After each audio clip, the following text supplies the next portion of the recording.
Item Number: SCP-3008. Object Class Euclid. Special Containment Procedures.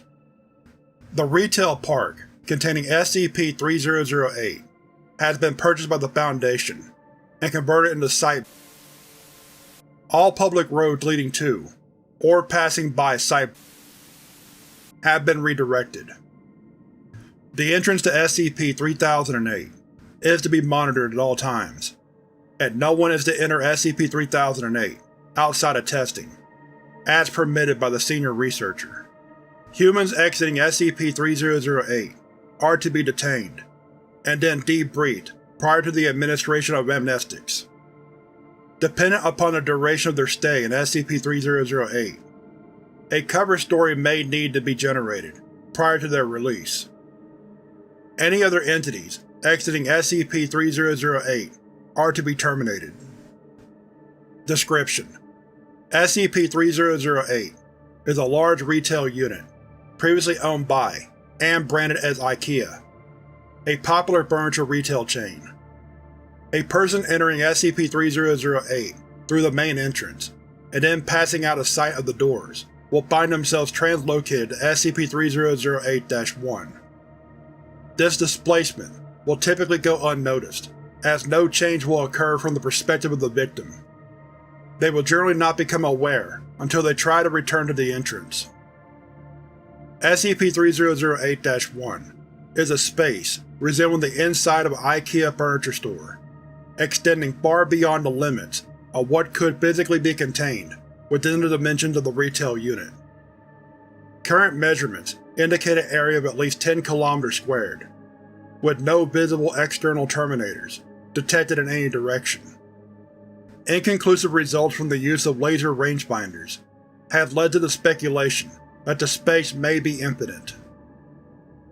SCP-3008-1 is inhabited by an unknown number of civilians trapped within prior to containment. Gathered data suggest they have formed a rudimentary civilization within SCP-3008-1, including the construction of settlements and fortifications for the purpose of defending against SCP-3008-2. SCP-3008-2 are humanoid entities that exist within SCP-3008-1. While superficially resembling humans, they possess exaggerated and inconsistent bodily proportions, often described as being too short or too tall. They possess no facial features, and in all observed cases wear a yellow shirt and blue trousers, consistent with the IKEA employee uniform. SCP-3008-1 has a rudimentary day-night cycle, determined by the overhead lighting within the space, activating and deactivating at times, consistent with the opening and closing times of the original retail store.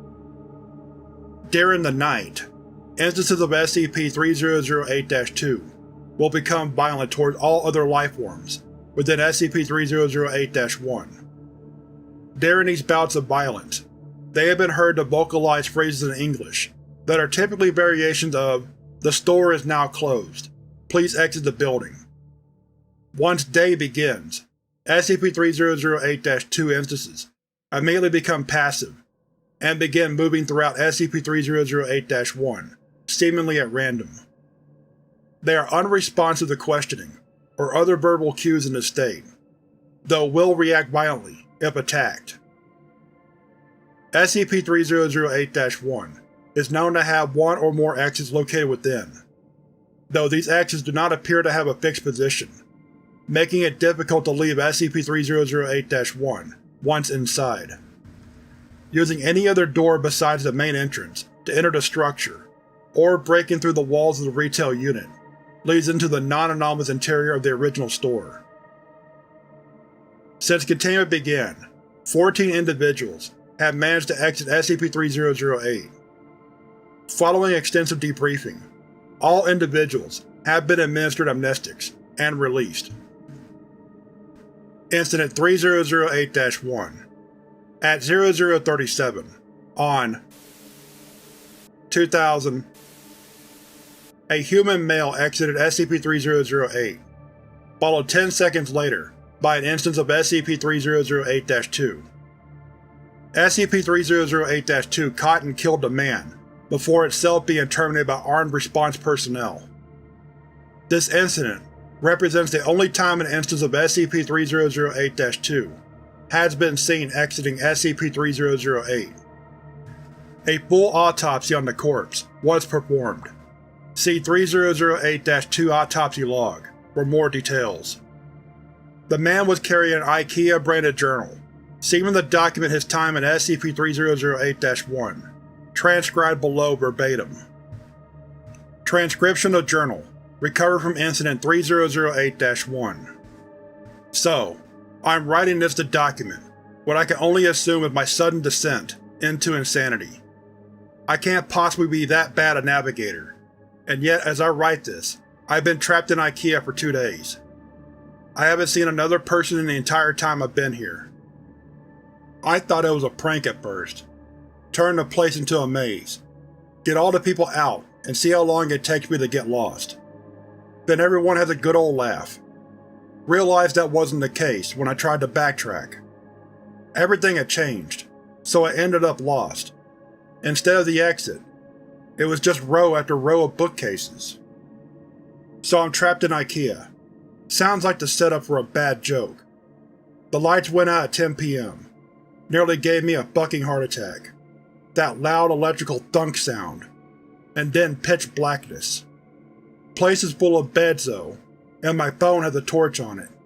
But no damn signal. So I found a bed and went to sleep. Spent most of the next day trying to find my way out, with no luck. Did find a restaurant serving those meatballs though, so at least I won't starve. That's probably the punchline to that joke. Anyway, they were still warm and fresh, but I haven't seen anyone around who could have cooked them. Made my way back to the beds before the lights cut out again, since it's too dark to search for them off. It's 9:10 AM now. The lights came back on a little while ago. I'm sure I searched the entire area around where I came in now, and the exit obviously isn't there, so I'm going to pick a direction and hope for the best. Day 3 of my magical IKEA mystery adventure. If I wasn't sure that there was something seriously weird about this place before, I am now. Walked for 3 hours in a more or less straight line. Insert IKEA joke here. Before I came across a ladder next to one of those huge stock shelves they have here. Climbed up to get my bearings. And it looks like this place just stretches on forever. Like that scene from The Lion King. Except instead of trees and grass, it was all shelves and tables and crap. I did see a person moving not too far away though, so I headed over. Thought it was a staff member at first. It was wearing the uniform, and hell, maybe it was. Maybe freakish 7-foot-tall monster with long arms, short legs and no faces, are just the kind of things they want working at Super IKEA. Damn thing completely ignored me though, and with no eyes or ears, I can't even be sure it knew I was there. Thought about shoving it or something to get its attention, but its hands were big enough to crush a watermelon, so I decided against it. It just kept moving along, and eventually I lost sight of it, so I decided to carry on the way I was going. Anyway, no comfy bed for me tonight. Looks like I've entered the improbably hard and pointy table section of the store. Guess I'll have to make do with some bunched up tablecloths. Phone battery died during the day too. Didn't work anyway. But I feel like I've just lost some vital lifeline. You ever see one of those cartoons where they're just going through doors in a hallway, and they just pop out of another door in the same hallway? That's how I feel right now. I've seen nothing but the same identical bookshelf for 2 days now. Just row after row after row of them. I mean, come on! I love books as much as the next guy, but this is excessive. I'm obviously still moving forwards though. I can see the signs hanging overhead passing by. Too bad none of them say exit. Not sure who I was addressing that question to. Let's just say it was practice for the autobiography I'm going to write when I get out of here. I'll call it, My Perfectly Normal Trip to a Regular Old IKEA. If I ever get out of… Finally found some other people. Yeah, turns out I'm not the only poor bastard trapped in here. Lucky for me, I guess. My 6th night here, 2 of those staff things came at me in the dark. Different from the first one I saw, but still messed up. Heard them coming. They were saying that the store was closed, and I had to leave the building all nice and polite-like. I'm not sure which part of that was weirder, that they didn't have mouths, or that they were apparently trying to kill me while they were saying it. Came at me like rabid dogs. So I legged it, sprinting through IKEA in the dark like a fucking madman. I saw it when I cleared another stand of those giant stock shelves, all lit up with torches and floodlights. They built a whole town in here. Got a massive wall built out of shelves and beds and tables and whatever else. I swear to God it was the most beautiful thing I've ever seen. Anyway, I guess they saw me coming, or maybe they heard my girlish, manly bellows of fear. Because they had a gate open, and 2 people were there waving me in. Heard the staff thing slam into the gate behind me after it closed, still politely informing us all that the store was now closed. They wandered off eventually, though. They call the town Exchange, because that's what's on the sign hanging from the ceiling directly above it. Exchange and returns, all lit up against the night, using lights they found and plugged into the power lines. And there are beds and food and people.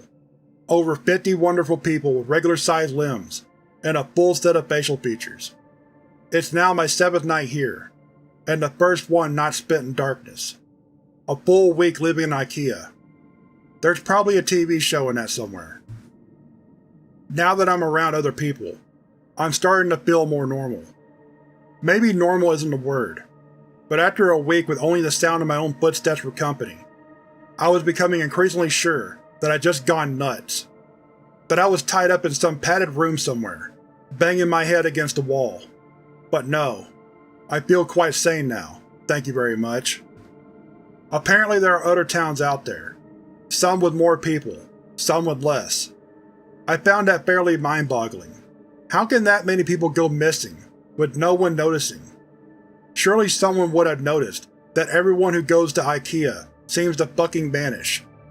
Or maybe it's not everyone. Maybe we're just the lucky ones. The people here just call those staff monster things the staff. Apparently they are fine during the day, minding their own business, walking the aisles. As soon as those lights go off though, they go fucking bonkers. So during the day, people go out to find food, water, and whatever else they need. Apparently there are restaurants and shops around that randomly get restocked. No one knows how. Maybe the staff do it. Apparently they aren't very good at their job though, because the restocking sometimes take a while, which means the food needs to be rationed. Maybe they weren't so busy chasing people around in the dark, they'd get more done. Anyway, when night comes, the staff go nuts, and everyone holds up inside the walls. Apparently it's the same everywhere in this place. Whatever this place is. The IKEA, from whence all other IKEA sprang. Or maybe we're all still just in the regular IKEA, and this is all some fever dream, brought on by mind-numbing boredom. Who knows? Been here for 10 days now. Most of the people I asked said they stopped keeping track a long time ago, and one guy, Chris, said he'd been in here for years. Years! Illegible scribbles. Apparently there are rumors of people who do manage to get out, and of people who see the exit, only to have it vanish before their very eyes. I get the feeling not everyone believes that, but I do. Explains how they got stuck in here in the first place, sort of. And I mean, come on, staff monsters, row after endless row of high-quality Swedish furniture? I don't know why they would find a disappearing door so hard to believe in. Anyway, I went out scavenging for food at a nearby shop with Sandra and Jerry today. Once you learn the landmarks of this place, it's not so hard to navigate. The overhead signs help a lot, but there are others, not too far in the distance. A huge section of those giant stock shelves has collapsed against each other. And way off in the east, we all assume it's east anyways, apparently IKEA doesn't sell compasses. It's some kind of tower that looks like it's made of wood, reaches all the way to the ceiling. Maybe they were trying to break out through the roof. Lights up at night, so there must be people there, but it's apparently a few days' walk, which means it must be miles away, so no one here really knows for sure. Apparently I got incredibly lucky sleeping out in the open for a week, without getting ripped to bits by the staff. That's me. Lucky, lucky, lucky. We found some food in the shop. Guess the staff restocked it during the night, which was nice of them. There was a telephone on the wall, so I figured I'd try it out. There was a voice on the other end, but they were just talking nonsense. Random words strung together with no real meaning. You ever see a video of someone with aphasia? Kinda sounded like that. Didn't answer me when I spoke to them anyway. Sandra says all the phones in here are the same. Oops, asking the journal questions again. I was thinking last night. The ceiling on this place is pretty high, and as far as anyone can tell, it goes on forever. Shouldn't there be some kind of weather in here? I'm sure I read about some NASA building that was so big it had its own weather patterns, with clouds and stuff. This place is definitely bigger than that. But now that I think about it, I'm pretty sure I've never felt so much of the temperature change in here. I'll add it to the grand list of weird bullshit. The staff attacked the exchange last night. Must have been 20 or 30 of them, all just asking us to leave the store, calm as you like, while trying to smash the walls down with their bare hands. Apparently this happens pretty regularly, so everyone is prepared for it. Knives from the restaurant, lawnmower blades made into hatchets, a fire axe. One guy, Wasim, even made a functional crossbow. Anyway, the walls have holes in them, which I hadn't noticed before, specifically so we can stab at the staff while they attack. Took a couple of them down myself. They don't seem to bleed, which is weird, but they go down as easy as a regular person once you start sticking holes in them. We had to haul the bodies away in the morning. Apparently the dead ones will attract more during the night, so we had to get them away from exchange.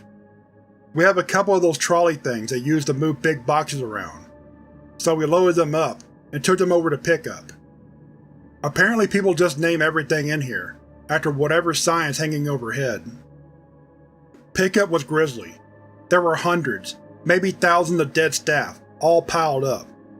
There was no smell, which was a blessing. Apparently in addition to not bleeding, these things don't rot either. My curiosity got the better of me while we were unloading them, so I took a look at one of the more cut up ones. They're just skin, or something that looks like skin, all the way through. No muscle, no bone, no organs. Are they really even alive in the first place? They certainly seem like they have bones when they are moving around, pounding on the walls. And I'm sure I felt more resistance than just skin when the knife went in during the night. Maybe something happens to them when they die. Just one more thing on the ever-increasing list of weird shit that goes on in here, I guess. Something occurred to me after the staff attack the other night. Every time you see a situation like this on TV or in a film, like it's the end of the world or everyone is trapped on an island or whatever, once groups like ours start to form, people always seem to turn on each other, fighting for food or dominance or whatever else. That hasn't happened here. Apparently people from other towns come by from time to time, just to check in, or occasionally to trade if they are short on something. But everything is always cordial, friendly even. Maybe it's the threat of the staff, or perhaps the constant restocking of supplies in the shops means there's nothing much to fight over. Maybe people are just better than they are generally given credit for. That's a nice thought. I think I'll go with that one. A dozen people showed up at the gates this afternoon, from a town called Trolleys. Apparently the staff broke through the walls and tore the town apart during the night. These 12 were the only survivors, out of over 100. We let them in, obviously. One more point in the human decency column. Later, I asked if anyone knew how many of these towns there were out there. Between us and the new folks, we managed to come up with over 20 names. 20 towns filled with people, and who knows how many beyond that. The motto for this place should be, how is this even possible? Surely someone, somewhere, must be looking for the thousands of people that must be in here. I've been here for a little over 2 months now. Not that much changes, as it turns out. A couple of new people showed up. Same story as the rest of us. Nice little trip to IKEA, and suddenly they're trapped in Billy Bookcase's house of faceless weirdos. The staff attack the exchange once or twice a week. We kill them and haul their bodies off. Sometimes they hurt some of us first. They killed a guy named Jared a couple of weeks back. It was awful, frankly. Turns out regular humans still bleed in here, even if the staff don't. We tried our best, but none of us are doctors. Jared was a good guy. He deserved better. We all do. It occurred to me a couple of days after that. None of us were really looking for a way out of here. I don't even know where we'd start. One of those quadcopter things, with a camera attached, buzzed past exchange today. I thought it meant that someone was finally looking for us, that help was on the way. Apparently it's not the first time this has happened though. Same thing happened a few months ago, and everyone is still here. No idea if it saw us. It didn't stop if it did. Just kept flying until we could no longer see it. One of those quadcopter things, with a camera attached, buzzed past exchange today. I thought it meant that someone was finally looking for us, that help was on the way. Apparently it's not the first time this has happened though.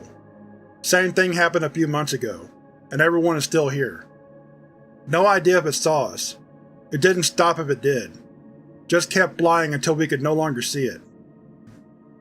Note: based on recovery time of the journal, this entry appears to line up approximately with our first successful test piloting a drone, inside SCP-3008-1.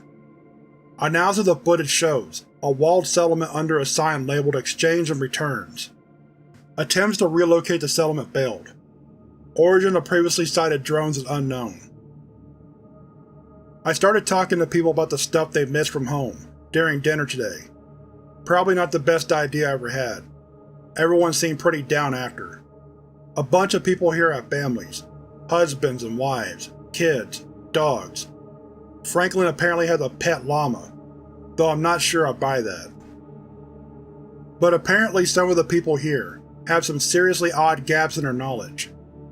3 of them had never heard of the International Space Station. 2 of them seemed to think was the Prime Minister, and 1 of them had apparently never heard of the Statue of Liberty. I believe them too. They seemed just as confused as the rest of us. The more I thought about it though, the more it started to explain a few things. What if the reason no one is looking for all us missing people is because we haven't all come from the same place? This is going to sound weird. Maybe that should be the motto for this place. But what if all the people here have come from different dimensions, realities, whatever you call it? I've seen enough TV shows to know the drill. Sarah comes from a place where there is no Statue of Liberty.